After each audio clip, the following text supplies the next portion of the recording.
Broncos country. It's the Denver Bronco Roundup podcast. The 2025 draft, it's in the books. We're going to have plenty of time to talk about these players. We figured we would have a little bit of fun on this episode, talk about an all-time draft. Who was the best first-round pick? Who was the best second-round pick? Who was the the best third-round pick? And so on and so on. We want to get your thoughts on that. This is the Denver Bronco Roundup podcast. We're going to get it started right now. Let's go.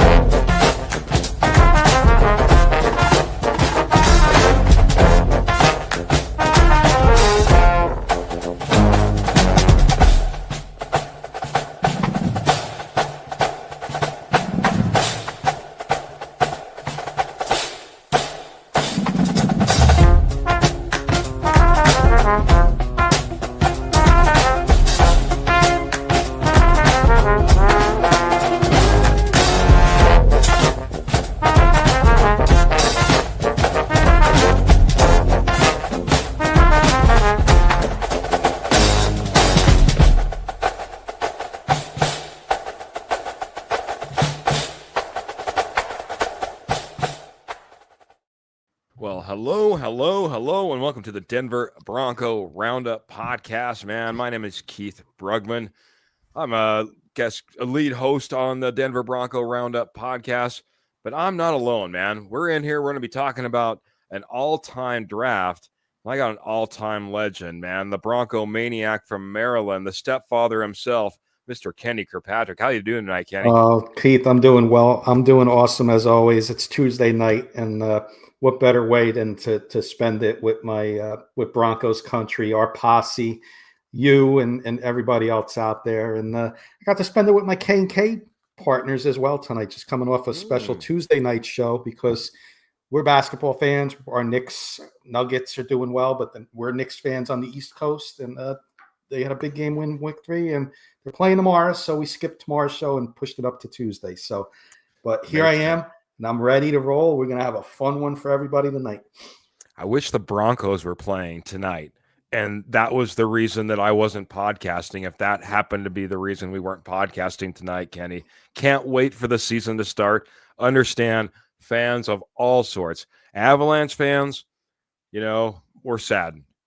Nuggets fans, we're excited, man. We're excited. Aaron Gordon dropping the buzzer, almost the buzzer beater, you know what I mean? But getting that game one victory, never know. Maybe we'll see the Knicks in the future. But tonight we're talking Denver Broncos. Yes. This is the Denver Bronco Roundup podcast. Ernie Mays coming in here early saying, go Broncos country only, Bo Knicks for 6, all 7 picks, RNA. They're on fire, man. Until we figure them all out, we don't know how great they're going to be. This was an exercise, Kenny. This all-time draft was a great exercise. Going through and seeing who were the greats that came out of a first-round draft pick. Who were the greats that came out of the second and the third and the fourth. I think we know about some 7th-round draft picks, some undrafted free agents. We'll get to those as well. But just to go through and start to see some of these names. Now, I don't know about you, but I'm going to be 100% honest. My players are probably stacked more to the modern era of football, as they might call it. I wasn't back watching the 61 Broncos, the 63 Broncos, the 68 Broncos, but I started picking up names early enough around my birth year and around that year that I started recognizing and I started contemplating for this list, Kenny. As you went through all of this, was there anything that came to you that any realizations as you started going through these list of players? Yes. And then Michael was just sending us 1,000 stars. And I just wanted to recognize that. Thank you, Michael. As always, everybody's friend, Michael Ronquillo. He was hanging out with us in K&K. He supports us. Ernie was over there with us earlier as well. Love you guys. He's saying, good evening, Keith and Kenny, and go Bo Broncos. The salute with the blue and orange hearts. Thank you, Michael. Yep, we saw that on YouTube, Michael, about Desmond Ritter. We're going to get to that in a second. Yeah. But similar to you, Paul, Keith, and you know what? For those who don't know, I do a Giants podcast over on our other network that I'm on, K&K Sports Show, and I did it like you did with the Broncos because I'm 50 years old. I did it with players I watched. My co-host is a little older than me, Paul. I got to hear about some of the players that I didn't see play. I did Broncos a little different. I got some guys maybe listed earlier because, I didn't follow the Broncos. If we're being honest, I didn't follow the Broncos as my younger days, being a Giants fan. Just started learning my Broncos knowledge thanks to Keith and everybody. But I do have some players listed that, you may all like from the earlier days as well, doing my research on it. So I did it a little different than I did the Giants one. That's fair. That's fair. I mean, when you sit there and you know them, you love them, you're looking for those names and you're picking them out and you're saying, where were they? Where do we select them? Are they at that 3rd round pick? Because that was a player that was just amazing and a great pick for this team. I don't care where he's at. I'll just find the year and I'll find the position that the pick that he was taken, round that he was taken. That's going to be my pick. I get that, Kenny, but when you're looking for an outside perspective, and you're right, if all of a sudden I had to go through and choose the, Cleveland Browns best draft all time, that would take a little bit more work. You know what I mean? If all of a sudden, if it's the Jacksonville Jaguars or, something like that, I'd have to put in some little work when it comes to some of these teams. So it's great being a Broncos fan, but it's also great having that outside perspective of researching it from a different angle. Let's get to it, man. Michael Ronquillo, he jumped in on Facebook giving us 1,000 stars, and thank you very much, Kenny. Thank you, Kenny, for recognizing Michael Ronquillo, but thank you, Michael Ronquillo, for dropping stars. Everybody's friend, Michael Ronquillo, and fantastic supporter. Michael, I can't say enough. Seems like I do it every episode, but that's because you're always recognizing us. But the Broncos are bringing in quarterback Desmond Ritter on a tryout at Broncos rookie minicamp this week. He mentions that over on YouTube. Michael Ronquillo's everywhere, Facebook, YouTube, and dropping a little bit of news here.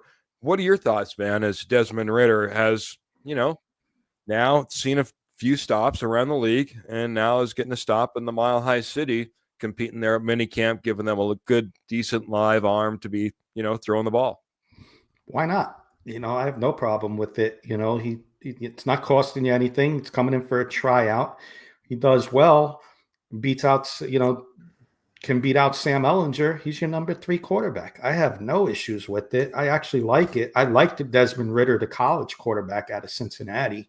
Mm-hmm. I thought he was going to be better in the pros, and we've seen it with Sam Darnold. We've seen it with other quarterbacks. They land in a spot and they get their chance. You never know. I have no problems with this move, and I'm actually happy the Broncos did something like that. You never know. Yeah, it's what they say. You look at your grades, where you had these guys. We did it before. If you have a top first-round grade on this type of guy and you have the opportunity to bring him into your facility, Sean Payton says you absolutely look at that. That was a Bill Parcells thing, guy you know a little bit about. So Bill Parcells told that to Sean Payton. Sean Payton brings in Zach Wilson. That was the first iteration of that. Now it's Desmond Ritter. Again, when you're looking for somebody on the bottom end of your, quarterback room, and it happens to be, maybe somebody you took a good look at, that you brought in, that you had sit downs with, that coaches on your staff had sit downs with. They say, we kind of like this guy. Why not bring him in? Like you said, this is costing $0.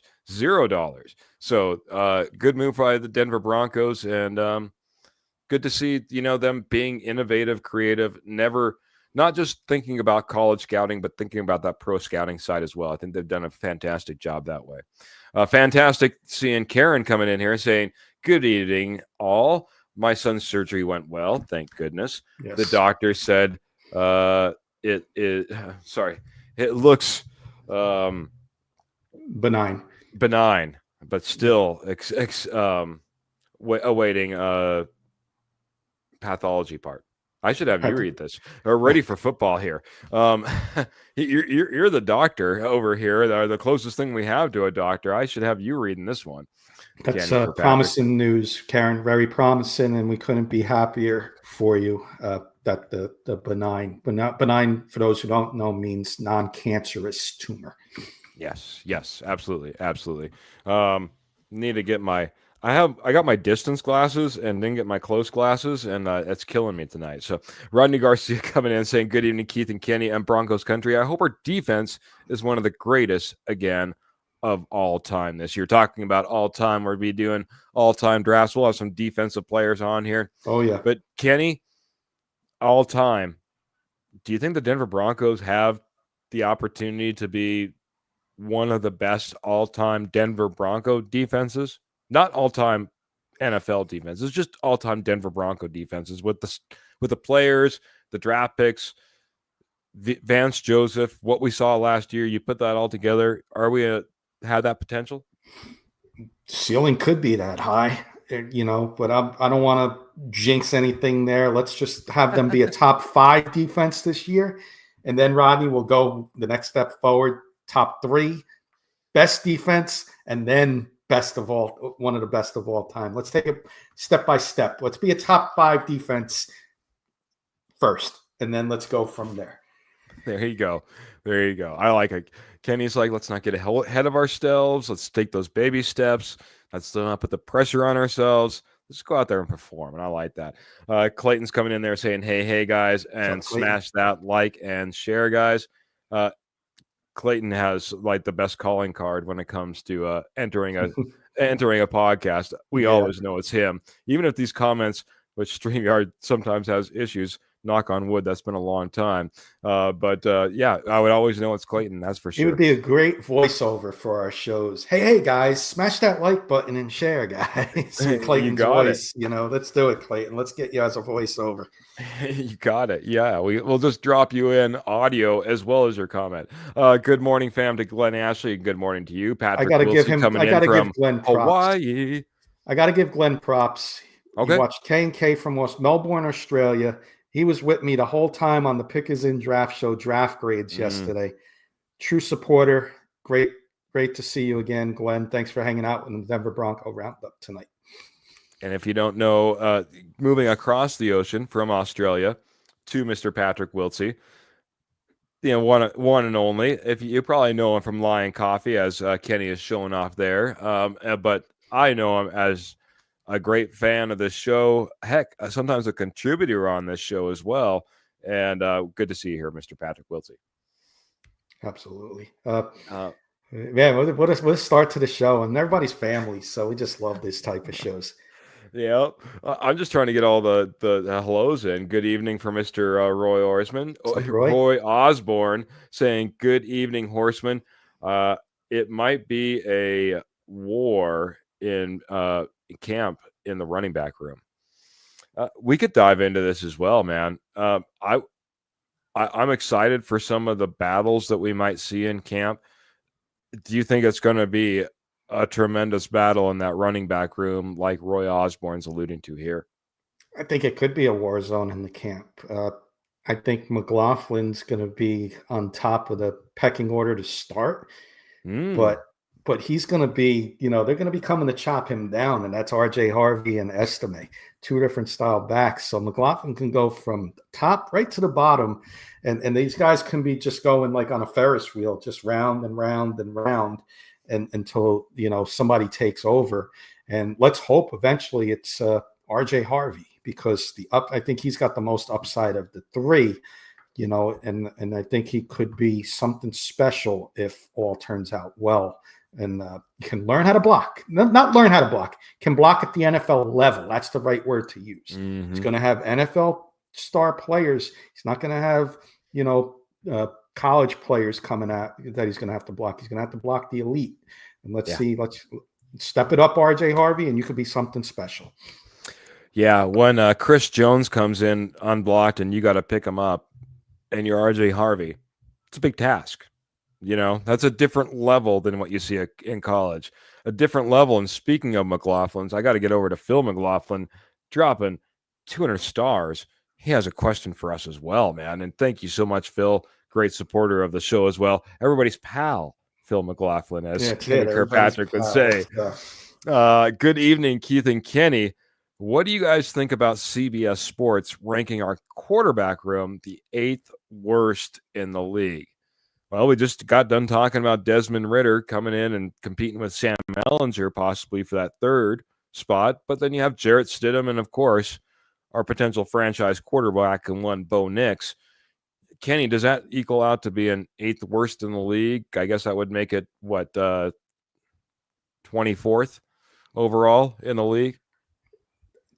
Some of these guys that rank these systems are in kind words jokes. I mean, you had Bo Nix, who was arguably could have been rookie of the year last year behind Jaden Daniels. So if anybody knows, if anybody has the time to look and see where the Commanders were ranked on this quarterback ranking that CBS Sports did, if they have the Commanders close to the Broncos, I'm okay with this ranking. But I'll guarantee you they got the Commanders top 10 and because of Jaden Daniels. Well, Jaden Daniels and Bo Nix were neck and neck for Rookie of the Year. So this ranking here is nonsense. And you know what?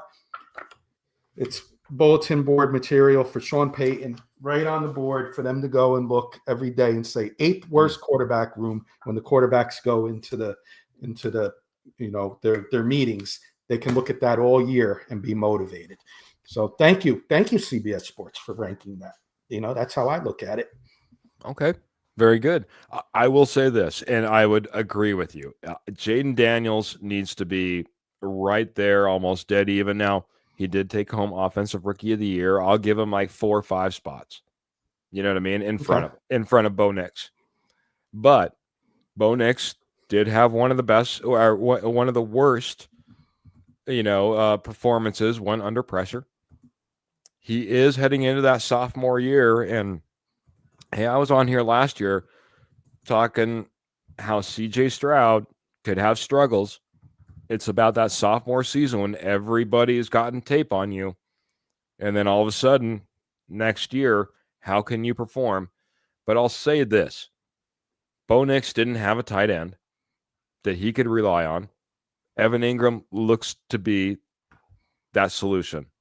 Knock on wood, he stays healthy. Knock on wood, we see some of the best of Evan Ingram. He didn't have a running game. Our number 1 touches, number 1 yardage leader in Javonte Williams was picked up on a 1-year contract by the Dallas Cowboys. We're starting from scratch there, but we're investing in that running back room. If the running game comes into play, if the tight end position starts to produce, what does Bo Nix look like in comparison? It could be night and day for Bo Nix, as well as, all the adjustments that will be coming at Bo Nix after everyone has some tape. Can't have them too high, can't have them too low either. I would say that, I would say this is a mid-tier or better. Yeah. Because you have Jarrett Stidham, who's quite honestly probably one of the most rock solid, what you would expect from a backup quarterback. Mm-hmm. You know what I mean? Just a veteran guy that can get you through 2 to 4 games if you need it until your starter comes back. And he's not going to take over the team. It's no one chanting in the stands for Jarrett Stidham at this point. But at the same time, he's constant, he's consistent. Hopefully he can get you 2 or 3 wins in that 4-game stretch. Yeah, that was well said. And Glenn's saying it too. I mean, great backup to have. And just like Glenn said, Knicks had no weapons. Jaden Daniels, I'd love to know where the ranking is for Jaden Daniels. I tried to look it up real quick, but I couldn't find it. Because Jaden Daniels had Terry McLaurin. They had some stuff over there in Washington. He had a tight end. Knicks didn't have any tight ends, and to rank them 8th worst, that's kind of when you made the playoffs last year in year 1 and you got your same backup quarterback, kind of a low ranking in my opinion, for sure. Yeah. I'll take a look. I'll jump on CBS Sports. Maybe we'll do a little article on quarterback rankings and the quarterback rooms and what Sure. CBS put on there. Who knows? Got a article that I'm working on right now for RockyMountainSN.com. That's RockyMountainSN.com, and excited to get fired up on the writing side of things again. But Kenny, we're 20 minutes in, and we have gotten a little bit off track from agenda. So, but I think we can get right back on track, and love the conversation. Also, just a shout out to all the posse, man. Love all the love in between y'all.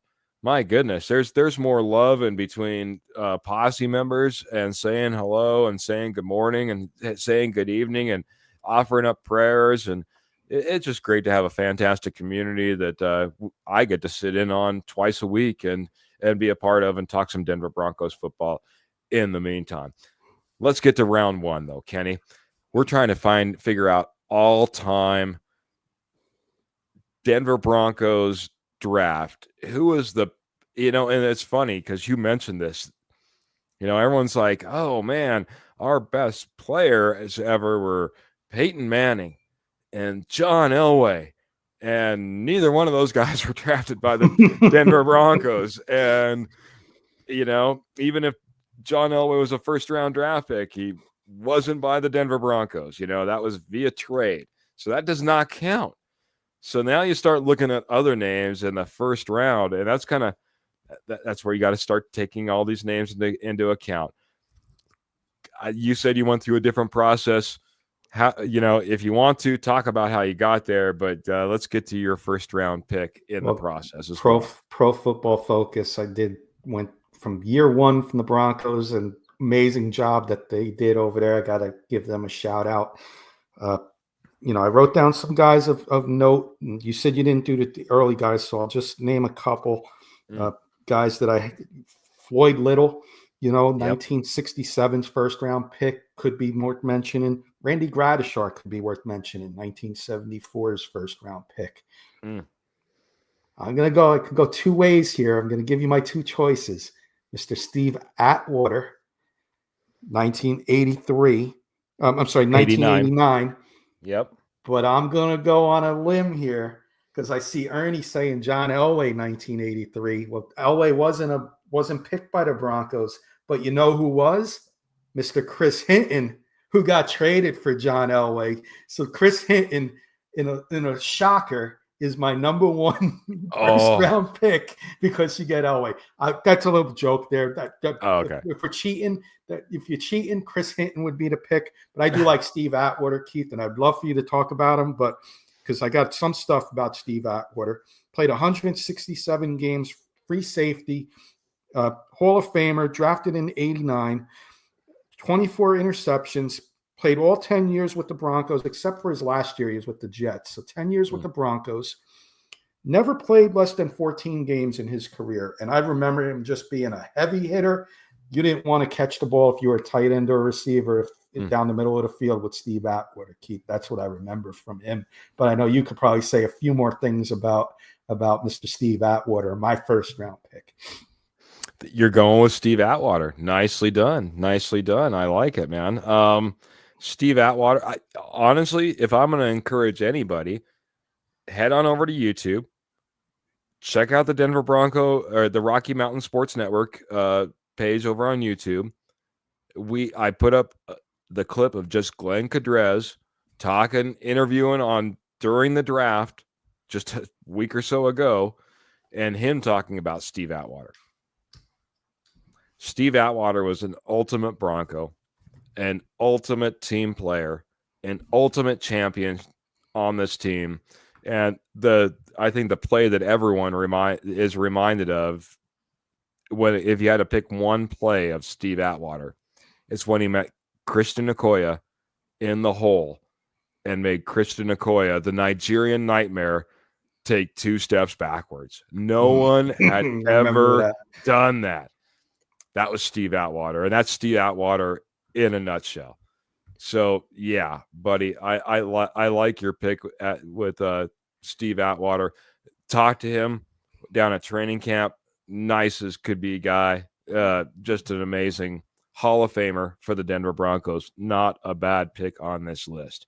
Keith, if I may just say one thing, I don't want to confuse the audience. We're getting a lot of answers, by the way, and we love it. But we're doing every round. I see like somebody came in with a Shannon Sharp. We're going to do every round with you guys. Yes. Right now we're on the first round, but definitely seeing a lot of names come in. So definitely keep them coming. Yeah. Shannon Sharp, obviously 7th round pick. So right now we're just in round 1. Round 1. Who are the best picks? I have a big list of names when it came to round 1. Anyone from Merlin Olsen. Merlin Olsen was a defensive player that me and you probably know a little bit more from Little House on the Prairie than we do know about his playing days. But 1962, Merlin Olsen, Hall of Famer. You got to mention him. Riley Odoms, one of the first really receiving tight ends in the league, drafted by the Broncos in 1972. Just wasn't that inline blocker like you always saw. 81, Dennis Smith. 85, Steve Sewell. 87, Ricky Nattiel. We got the three amigos started there. You mentioned 89, Steve Atwater. 96, John Mobley. 99, Al Wilson. DJ Williams in 2004. Heck, if you finally want to get a quarterback on your list here in the first round, Jay Cutler, 2006. Can't really snub your nose at Jay Cutler and what he was able to do in the short stint that he had at the Denver Broncos. Ryan Clady in 2008.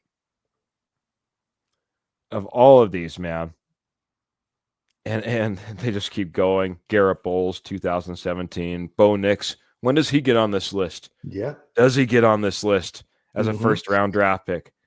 Patrick Surtain. How high is he starting to rise up this list? Yep. Already.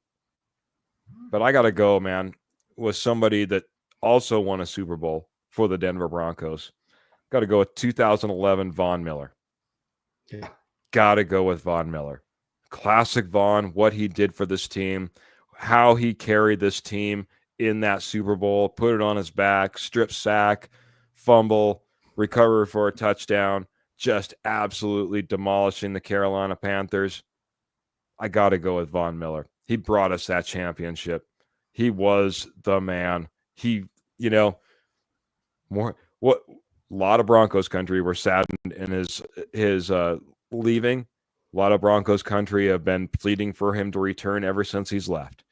Von Miller, always a Bronco, and Von Miller is my choice for round 1. I think that I saw a few people mentioning that. But I see Karen and Glenn mentioned Miller, and a few others mentioned him as well. Yeah, here we go. Glenn Miller. Yeah, exactly. Ernie Mays, Floyd Little, Steve Atwater, Dennis Smith, Clayton coming in with the Floyd Little.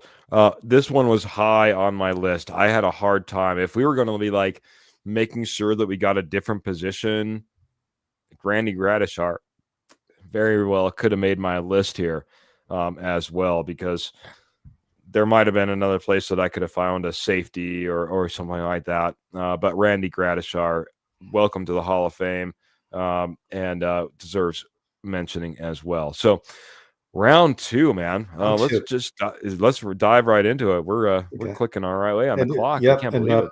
Just Michael, great thing there about Floyd Little. The Broncos organization would not be here in Denver because of Floyd Little stopping them from relocating to another state. Thank you, Michael, for sharing that. I'll do my best, because round 2 they usually have. Can I just add on to that really quick? That was very huge. Floyd Little got the teammates to go door to door around Denver, raising money to help build a stadium large enough to meet the NFL requirements. If not, we might be talking about the Birmingham, Alabama Broncos. Wow, that's a great story, and thank you, Floyd Little. Thank you. Yeah, thank you very much, Floyd Little. Round 2, let's get to it, buddy. Round 2 is our round that we usually have the celebrities come up, or the former players. So we get to announce the second round pick in our best voices. Oh no! Good evening, Posse and Broncos country. With the second pick in the 2025 all-time Denver Bronco Roundup draft, the Denver Broncos select the 1980 second-round draft pick, Rulon Jones, Oh, nice. defensive tackle. 129 games, 73 sacks out of Utah State, 9-year career with the Broncos, played in the 1986 Super Bowl. In that 1986 season, 13 and a half sacks, and he was the Defensive Rookie of the Year in 1980. Congratulations, Rulon Jones, for making my second round all-time draft pick. Nice announcement. Nice announcement for Mr. Rulon Jones. I got to say, man, growing up playing defensive line about the time that Rulon Jones was really hitting his stride, that was a player that I just loved to watch, being obviously a Denver Broncos fan as well. So Rulon Jones, man, you have my heart, Kenny. You have my heart right there, man. That was like numbers I considered when jerseys were going out and little, can I get a Rulon Jones? That would be fantastic. Glenn Ashley, just going just a little bit backwards, and I did miss a name, and I can't believe I missed this name. I have Von Miller and DT there right there at the top. I really can't split them. DT is in the losing Super Bowl to the Seahawks was unbelievable. And honestly, Demaryius Thomas, man, rest in peace. First round draft pick, ultimate Bronco, and a great shout out by Glenn Ashley right there in the first round. Thank you, Glenn, and Karen right below it as well. Yep, thank you guys for mentioning that for sure. Yeah. Karen, I can't believe I missed it with Demaryius. I had it not count. Oh my good. And I didn't mention it. I got it written down, and I just slipped my mind. Sorry about that. I went all about. I also had. I think I didn't mention Ryan Clady either, but you know what I mean. He's in there, I guess, as an honorable mention. But Demaryius Thomas, absolutely. Round 2. I'm gonna list off all the names I have, so I don't miss any of these, sure. And I'll just skip around my guy. Vance Johnson, again, if we're getting into those three amigos, there's one right there in 1985. Alan Aldridge in 1994. Ian Gold in 2000. We have these like linebacker it seems like coming out, all of a sudden from the Denver Broncos in round 2. Eddie Royal, 2008. Cortland Sutton, 2018, needs to start thinking about some consideration. Derek Wolfe, and the great career that he had, not only with the Denver Broncos, but continued on with the Baltimore Ravens. Rulon Jones, you've already mentioned. You're a fantastic pick there. Drew Lock, does he get any consideration? I don't know, but I have him listed here. 2022, Nick Bonito bears a little bit of mentioning as he continues to rise up this list. But mine has got to go to a guy that helped us in multiple ways, I guess, if you really want to think about it. In 2002, the Denver Broncos' second-round draft pick was Mr. Clinton Portis. And did not only Clinton Portis go out there and absolutely rule the field as a Denver Bronco running back in his tenure, but he created enough value in himself that we got Champ Bailey in return as well. I loved Clinton Portis. I loved Clinton Portis so much that I was devastated that we traded him away for a cornerback. I don't care if his name was Champ Bailey at the time. Thank goodness, I guess it worked out in our favor. Champ Bailey obviously end up being the Champ Bailey that he is, and continues to be. Just an amazing player and an amazing person. But, man, I was devastated. Clinton Portis did wonders for the Denver Broncos and did wonders for the Denver Broncos and leaving them as well. So that's my pick in the second round. Great pick here, Keith. Great pick. And definitely somebody who was definitely in consideration for my top pick, for sure. Glenn Ashley says that Portis is right up there too. They thought we reached on Bo. We reached on Mims, Benito, all those guys. Nope, says Paul Schaefer. I'll be honest, too early to make my all-time list, but every single one of those guys, we could be talking 5-10 years from now, reworking this entire list, Kenny, and having all three of those guys on this list for all we know. So, yes, let's do one more round, and then I got to talk about our amazing sponsor as well. Sure. And this is fun. I love the audience playing along. Keep the names coming. If we miss anybody, if you agree, disagree with us, let us know. This is a lot of fun playing along with you guys and ladies. And real quick, Keith, before I forget, Karen's out there, Pearl is out there, anyone else is out there. An early happy Mother's Day to all the mothers out there. Mother's Day is on Sunday, so I definitely want to wish everybody a happy Mother's Day out there. Absolutely. Kenny can't always make our Friday shows, so let's make sure that we get those happy Mother's Days out right now. But there was some probably happy mothers that saw their sons get drafted to the Denver Broncos in round 3 as well. So here we are. And I have one. 3rd round. Special teams. We laugh about this year's punter, Jeremy Crawshaw, in the 6th round. Well, in 1993, my number 3 draft pick is going to be Mr. Jason Elam. Patrick Wiltsey, Aloha, University of Hawaii. What I read up on Jason Elam, I remember him playing, Kurt Valenti, know him from K Broncos show. One of my best friends, 40 years in the making. Grew up watching a lot of Bronco games, Giants games together. Jason Elam, 14-year career with the Broncos, 236 games, 81% field goal kicker. Yeah. And his long was 63, which was a record at the time. So, hats off to Jason Elam. First kicker that I truly remember. Rich Carlos a little bit. The first one I truly followed with the Broncos. And you're my number 3 pick, Mr. Jason Elam, out of the University of Hawaii. Aloha. Aloha to Mr. Jason Elam. You stole mine, man. I'm going to have to go to my number 2 just to keep it mixed up in here a little bit because, we talk about this year, right? We got a guy named Crawshaw that we went out and we drafted. And everyone's like, we drafted a punter. We drafted a punter. We drafted a punter in what round? We drafted Jason Elam in the 3rd round. 3rd round. That's pretty dang high for a kicker. And we said, this is the guy that we need. Jason Elam went out there and he delivered, including that 63-yard, at the time, record field goal. And so Jason Elam was on my list as well. He was number 1 on my list. But I'm gonna take a segue. I'll go someplace else. I'll take the off ramp and I'll find another destination here. I will mention a few more names. Billy Thompson, 1969 Bears, absolute mentioning. 1991 Keith Tractor Trailer, all right there on the defensive line. I put him down here. Dan Neal, 1997, man, anchor on this offensive line, was there for obviously the Super Bowl years as well, 97, 98. Brian Greasy in 98. Dominique Foxworth, a name that I think we all know and love a little bit.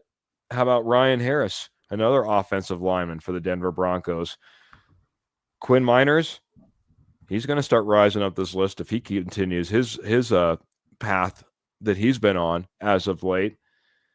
In 2010, J.D. Walton and Eric Decker. Eric Decker, obviously, I believe, catching the all-time passing touchdown leader, Peyton Manning pass. Eric Decker, if I remember correctly.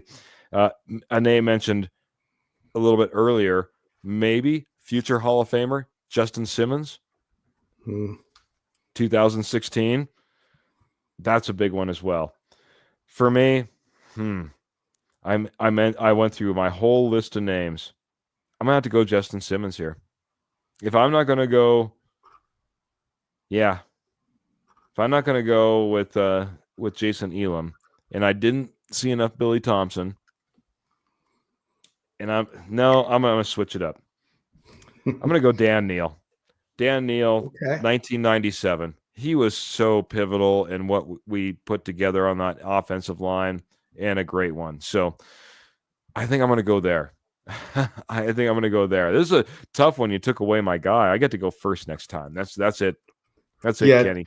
Well, if you don't have any old guys, I just So I don't take. I got a feeling I would take your fourth round. If you want, I'll go first, unless it's an old guy from the '70s. Okay, very good. It's up to Very you. good. All right, I'll take a look at my list, see who I have. I do have an older guy from the 70s as my number one guy. So, I'll go a different route then. I'll go a all different route. right, We'll very let you go good. first. You know what? Let's let Keith go first. It's only fair. No, it might be fair to the newer guy covering Okay. the Broncos to go that way because I have a whole list of guys. I can go a Okay. different direction. How's that? I'll go Um, my original guy then. all right. Before we go there, I'll say a hello to a few more people, and we'll hit our sponsor just really Yes. quick as well. How's that? Absolutely. Glenn Ashley, Ryan Harris at tackle, Billy Thompson too. So two guys that obviously I was sitting there considering. Dan Neal, I think, needs to be in there as well. And that was my selection. So Mike Current, Billy Thompson, or Mike Current, maybe that's what Phil McLaughlin's coming in there and saying. So we'll get some. Yeah, Eric Decker was awesome. I also like this one from Pearl, and this will be a great segue. I loved Rich Carlos, the barefooted kicker. There was nothing Barefooted kicker. better than those images. And sometimes we saw them live, and sometimes we now see them in replay. Maybe it's November, maybe it's December. The snow is falling at Mile High. The field's getting covered, and out comes barefooted Rich Carlos to quote unquote ice the game. You know what I mean? Right here, knocking it through the uprights, man. There was something special about those days Yep. and seeing Rich Carlos, the barefooted kicker, go out there. Something special as well. I got to talk about our sponsor, our amazing sponsor, Morgan Trinkets. They are your headquarters for Southwest Jewelry, Southwest Pottery, and Estate Gold at wholesale prices. Once a nationwide company, now they're just in your backyard, Northern Colorado, Southern Wyoming, doing amazing shows at seems like every fairground, every gem show, every dog show. If there's a fairground holding an event, I would check out to see if Morgan Trinkets is there. But that's not the only place you can find Morgan Trinkets. You can go head on over to Etsy. And when you head on over to Etsy, you just need to type in Morgan Trinkets Co. That's Morgan Trinkets Co. And there you are. You see everything that Morgan Trinkets has to offer. From the Southwest Jewelry, Southwest Pottery, and Estate Gold at wholesale prices to the silver, sterling silver, 100% sterling silver. They offer that as well. All orders over $50 are shipped absolutely free, and all major credit cards are accepted. Check out Morgan Trinkets today. Again, your headquarters for Southwest Jewelry, Southwest Pottery, Estate Gold at wholesale prices, 100% sterling silver for over 34 years. Morgan Trinkets over on Etsy, Morgan Trinkets Co. today. Kenny, we got to keep moving along. Got about 18 minutes left, man. Keeps on kicking around. Round 4. Are we? Yeah, round 4. Round 4. Well, I'm gonna let you kick it off. I'm gonna let you continue to go down your list, man. I got some names in here as well. What do you got, my friend? It starts to get tougher now, and Yes. this is where it starts to get a little tougher. You got to do some searching, and I had a couple.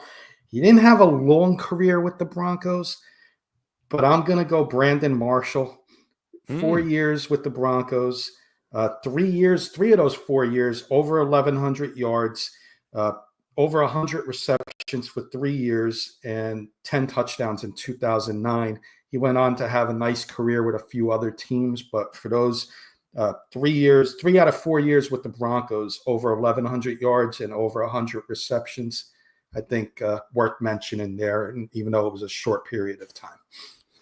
Yeah, made my short list as well. Funny enough, in 2006, they took Brandon Marshall. They also took Elvis Dumerville, which I was an Elvis Dumerville fan. I was devastated when the quote unquote facts didn't go through on time, and all of a sudden he's no longer a Denver Bronco. And even though they wanted him back, but 2006 a good year, obviously picking up two guys in the in the 4th round that are worth mentioning.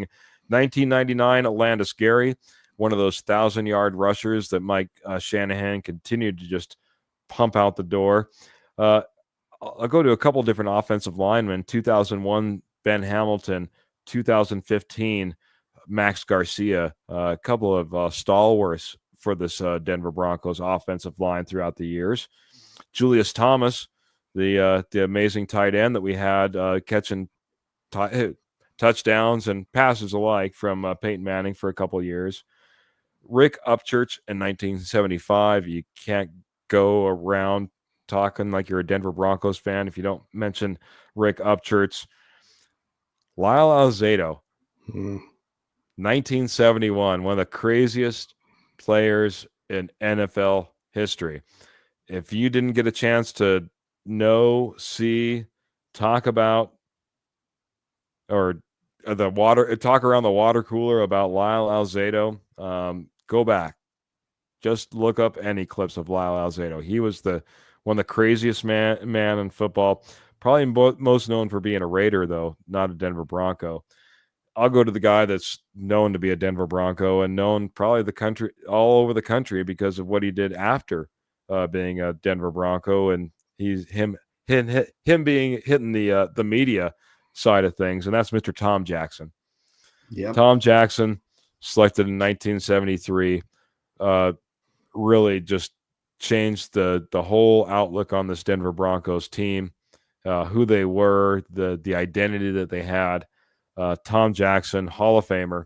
That was my pick, and I'm sure that was your pick as well. Yep, that was the old timer I had. Yep, Tom Jackson, great ESPN, the co-host with Berman. That's where they did a lot of ESPN primetime. Those two were great connection there. So even after his football career, he turned it into the media, and he was a great personality on air. Absolutely, man.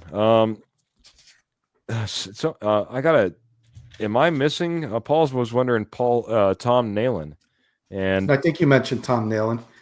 Did I? Okay, I think you did. If you didn't, we apologize, Paul. But I think Tom Nalen was mentioned. Maybe he's asking Tom Nalen for best. Maybe he's questioning. Yeah. If I didn't mention Tom Nalen, I'm sorry, man.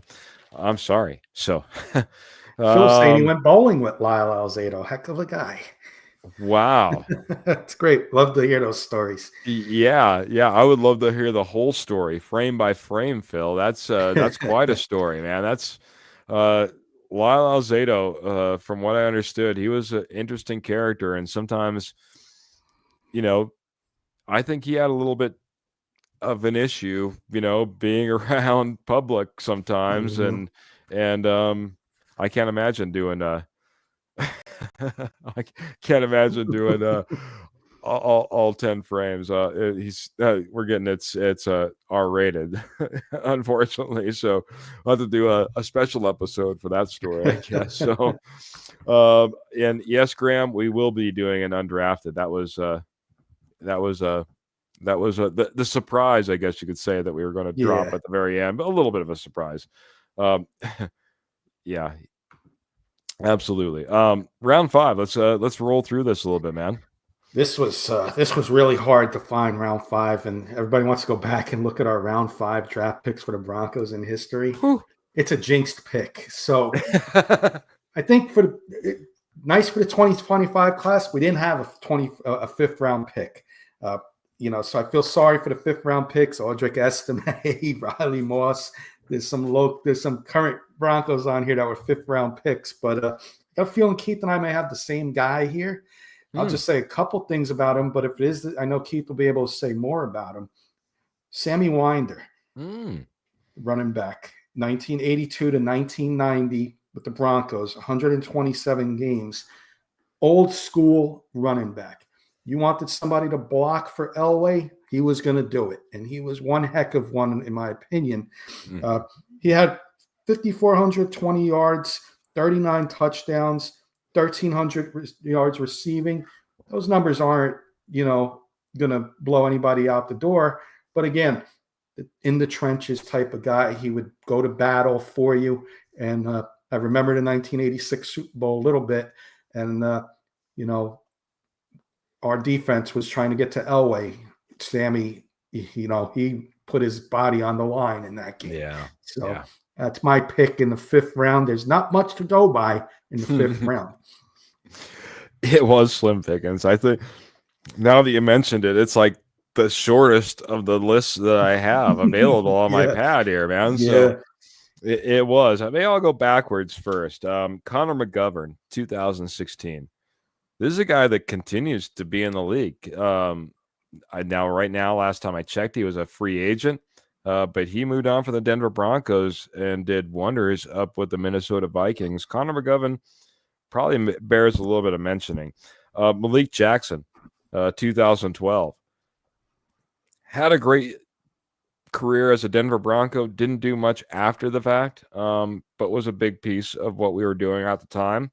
Mike Hayden, 1980, I have on the list as well. And a big consideration as well, Reuben Carter, 1975. But if I'm not going to go Sammy Winder, which if I was to speak any more on that, he carried that team as a running back for years. I mean, he was the go-to guy. We did not upgrade that position. We didn't of any significant matter, and he ended up toting that rock and being that guy that was that reliable guy, that guy that would punch it right up the middle, get the yards that he possibly could, protect the quarterback, which was John Elway. So you want to protect that guy. He did the dirty work for many years until that offensive line got reworked. We got a little bit different style of running back brought in there, and all of a sudden, the Denver Broncos offense that we kind of knew and loved in the Super Bowl years came about. But round 5, 1982, Sammy Winder, good choice.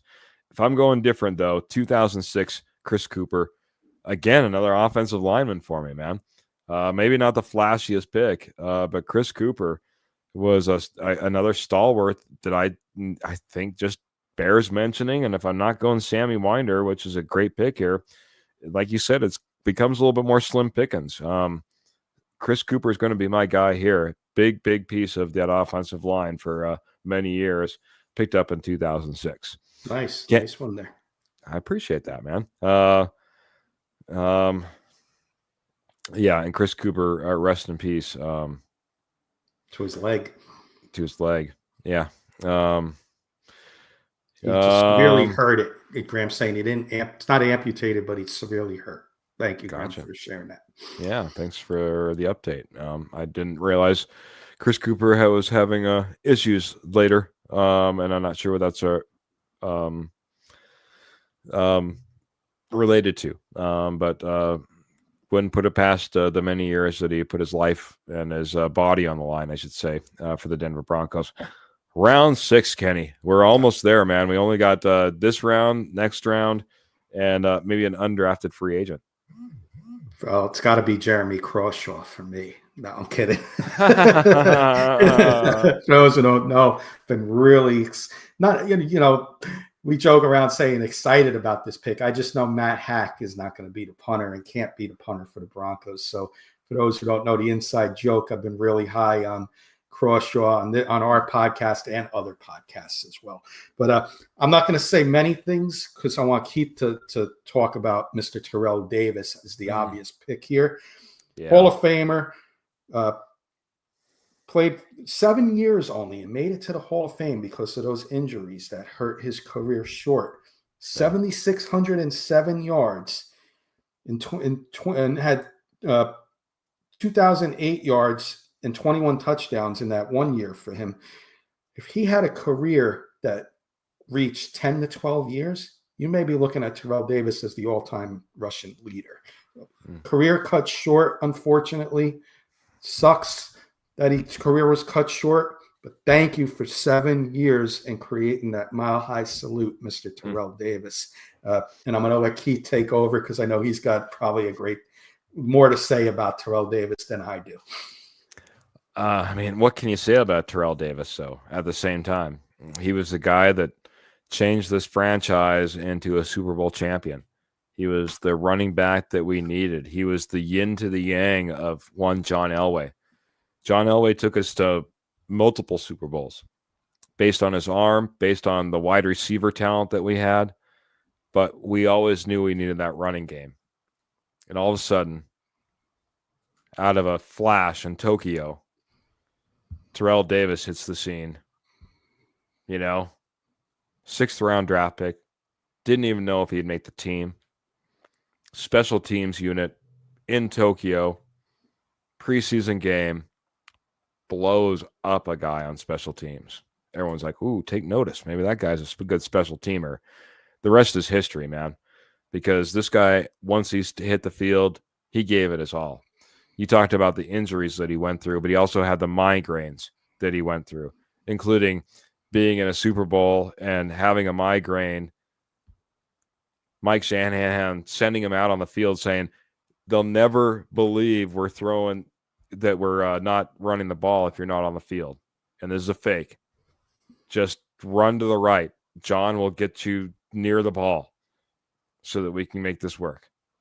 Ultimate competitor, ultimate warrior, heck of a great guy, and just a stand-up guy through and through. Terrell Davis, how could he not be the best 6th-round draft choice for the Denver Broncos? Yeah. Just not to leave out names, because there were some names that were also selected in the 6th round that I just want to mention. Keith Bishops, Mark Jackson, if we're going to fill out the three amigos there. Mike Anderson, another 1,000-yard rusher. Matt Paradis, Danny Trevathan, Andy Janovich, and Will Parks. That was my whole list for the 6th round, but nothing compares to what Terrell Davis is and what he did for the Denver Broncos team. I think everybody on that list would agree to that. Yeah. Round 7, Mr. Kenny Kirkpatrick. Another easy one, and I won't take too much time. I'll let Keith talk about this player again. Mr. Shannon Sharpe is got to be the 7th round pick here. Played his whole 13-year career with the Broncos. What did he do? He gets 10,000 yards receiving, 62 touchdowns in his career. Came out of a small college. Nobody expected much of him. Gives those 7th round tight ends hope, right? Caleb Lohner fans out there. Gives you hope. Again, his whole 204 games, looking at some of his stats, 10,000 yards, double-digit touchdowns twice, over 1,000 yards, almost three times, 5 yards short. So you can really say 4 times out of his career, 1,000 yards as a tight end. Back then was pretty much unheard of. So, definitely by far, like Terrell Davis, the easy pick here was Shannon Sharpe. Yeah. I mean, how do you go against Shannon Sharpe? Shannon Sharpe, I talked about a little bit earlier, another gentleman, the guy that, and I'm going back on my list trying to make sure that I got all the names, Mr. Riley Odom's tight end, all the way back in 1972, that first started putting a receiving style of tight end on the map. But there was nobody that transformed the tight end position more than Shannon Sharpe. Shannon Sharpe became an absolute weapon that no one could deal with. And they couldn't deal with him as the receiver. And most teams couldn't deal with him as a trash talker as well. He was a competitor. And, if you haven't watched all the footage of him and his brother, Sterling Sharpe, he holds his brother in the highest regard, and it's the most beautiful thing in interviews to watch. When Sterling Sharpe got inducted into the Hall of Fame, it was Shannon Sharpe that gave him the call, right? It just, there's so many great moments in between those two brothers. Truly a fantastic Bronco. I know he's going through a lot right now. Glenn Cadrez mentioned it to him. He's a stand-up guy, and we hope these things pass and everything's proven in the favor of one Shannon Sharpe. Yes. But that being said, my goodness, man, I don't know if this Denver Broncos team doesn't end up being the team that they end up being without Shannon Sharpe, man. Call the National Guard. Call the National Guard if we don't have Shannon Sharpe on this team. That's all I got to say. 7th round, though. Funny enough, Byron Chamberlain, tight end. Clarence K, tight end. Those are a couple of names that I had on my list. Tom Nalen, that was a name that was mentioned Oh, earlier. yes, there was. Yes. Round 7 needs to be mentioned.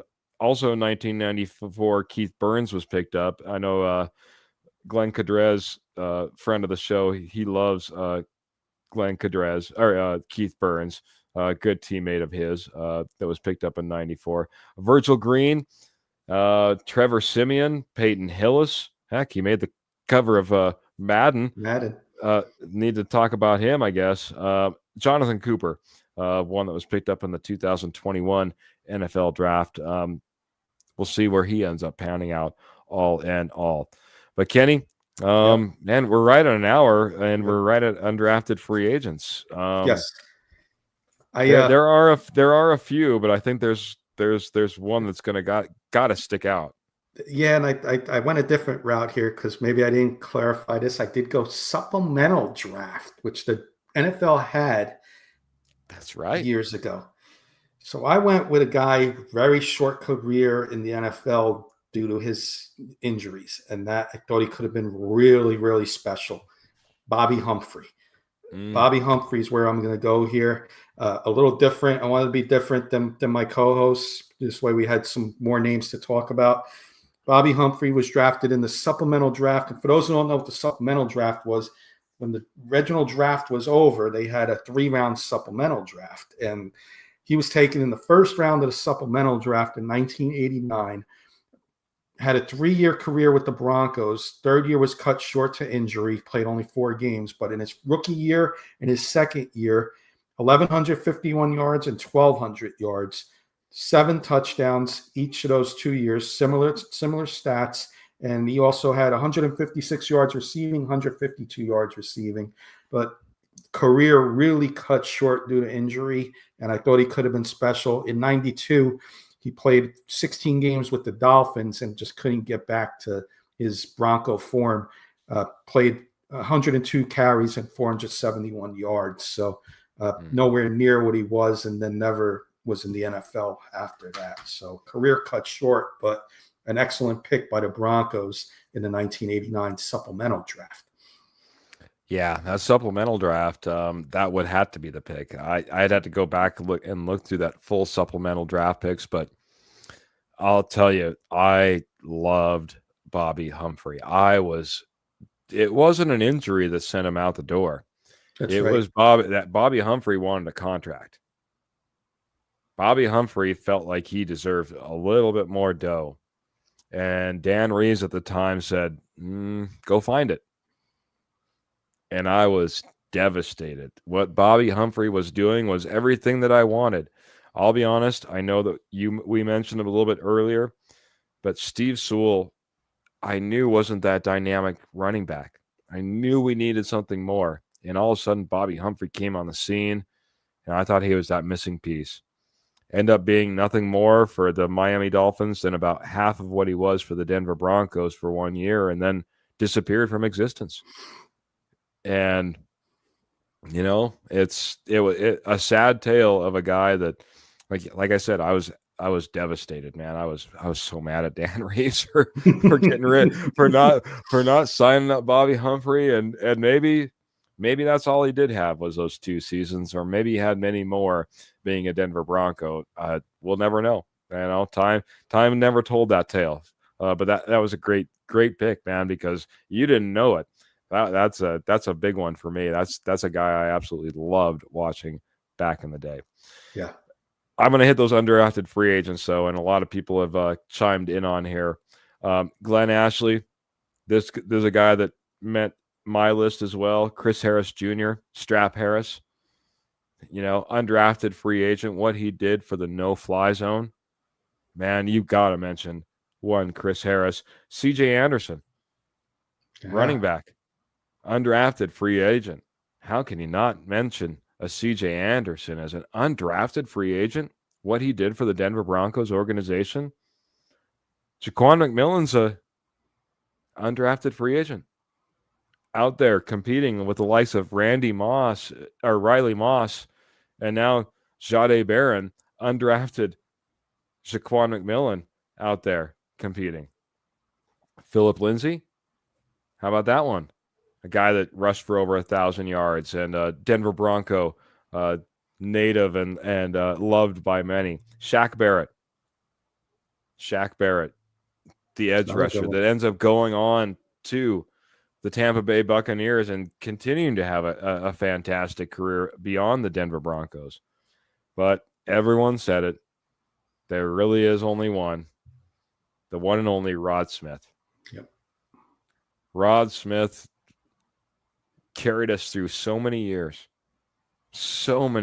being that guy, and a guy that, shouldn't have had a chance. Not with the guys that were stacked up in front of him. Worked hard to get, an opportunity.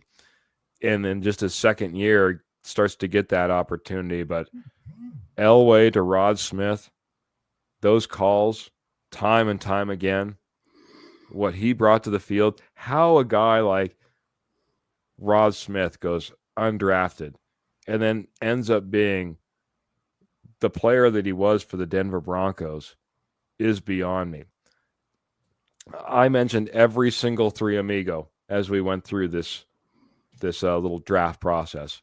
All three of them taken way before Rod Smith, as Rod Smith wasn't even taken. And all three of those guys never produced like Rod Smith was able to produce as an undrafted free agent with the same quarterback. So sometimes they're like, well, yeah, but he had John Elway. A lot of guys had John Elway. Yeah. But the wide receiver that we're talking about the most is the guy that went undrafted. Congratulations, Rod Smith. And yeah, I mean, to go from less than Mr. Irrelevant to one of the greatest of all time, what a great way to top off this list. Kenny, what an exercise. What a fantastic. So much fun. Kenny, if you guys don't know, Kenny not only comes up with these fantastic segments like we're doing this evening, but he also provides content for other podcasters. Kenny, inside joke. You got it, man. Honestly, you're absolutely amazing. I appreciate you bringing this to me. Like I said, this exercise to go through every single round, every single year, see those years where the Broncos hardly had any picks. They didn't have first round picks, maybe they only had 5 picks in their overall draft, and you're trying to is there anybody in here that we're looking at here? Yeah. It was sometimes just loaded years, and you're picking out one or two guys, you know what I mean, from the entire draft class. It goes to show you how much of a gamble it can be, how much of a roll of a dice it could be. I guess that's where I was going with that, because even with the best of the best out there trying to nail this down, you have undrafted free agents like Strap Harris and Rod Smith. And I'm sure you went past a few guys that were first round selections and went, oh boy, yeah, that guy was taken in the first round. I don't even know if I remember that name. And he was during my tenure. So, I mean, it is amazing to go through this process and see all the fantastic Bronco names run across our tablets here. Yeah. And for me, recently covering the Broncos, this was a lot of fun to do it as with the Broncos, and definitely brought some memories and definitely learned about a posse. I bet you Ernie didn't think we were going to talk about Lyle Alzado when we came on, and he said he went bowling with him. And Karen, she went to school with Ryan Terrain. I bet you nobody ever thought we were going to hear that name mentioned on the podcast. So this was definitely a lot of fun. I hope that the chat, in the posse, I should say, I hope you all enjoyed this. We like to be fun and unique on, off season here. We don't want to bring the same podcast that you see every other show. So now I think we did this first. We'll see if anyone else follows us. But, great show tonight, guys. Thank you so much to the audience all the way from Australia to Hawaii. We're watching us. I can't thank you guys enough. You guys really make this enjoyable for, speaking for Keith, myself, it really enjoyed doing this, and I wouldn't be doing multiple podcasts if I didn't enjoy talking to you all. So, definitely love all of you. You guys are true supporters, and we can't thank you enough. Kenny, you're a true supporter of the podcasting world, of the sports world, of Denver Broncos, Giants, Knicks, Yankees, you name it. I know. I'm honestly, man, what you do out there and the amount of content that you put out and the amount of research that you put in to come in here, be knowledgeable, and bring all the great ideas on top of it, man. Much appreciation to you. A fantastic episode, man. I appreciate you going through like I said, through this with me. I appreciate the posse going through this with us, man, because what a fun night. Michael Ronquillo, Phil McLaughlin, thank you for the stars, but to everyone from Karen to Pearl to Roy to Ernie Mays to Karen, did I already say, to Glenn and Patrick Wiltsey and Graham. Paul that's in there, and Graham. I mean, the names just keep going and going and going, and honestly, great thoughts, great conversation, great ideas as we move through this all-time Denver Broncos draft class. You know, it would be fun. It would be fun to pick some all-time Broncos and get an all-time team. Maybe that's a future episode. That'd be fun. I like that. The off-season stuff for sure. For sure, man. Off-season, though, continues, man. And I can't wait to be bringing all the news, all the rumors, all the ideas. We're going to be seeing, well, rookie minicamp, as we talked about Desmond Ridder at the very top, kicking off. And it all starts there, man. Next thing you know, it'll be training camp. Next thing you know, we'll be talking about preseason games. Next thing you know, we'll be going live, as we always do after every single game, providing you coverage and initial reaction. But right now, we go live every Tuesday, every Friday, 7:30 p.m. Mountain Standard Time. This is the Denver Bronco Roundup podcast. We're brought to you by Rocky Mountain Sports Network. Please check out our amazing sponsor, Morgan Trinkets.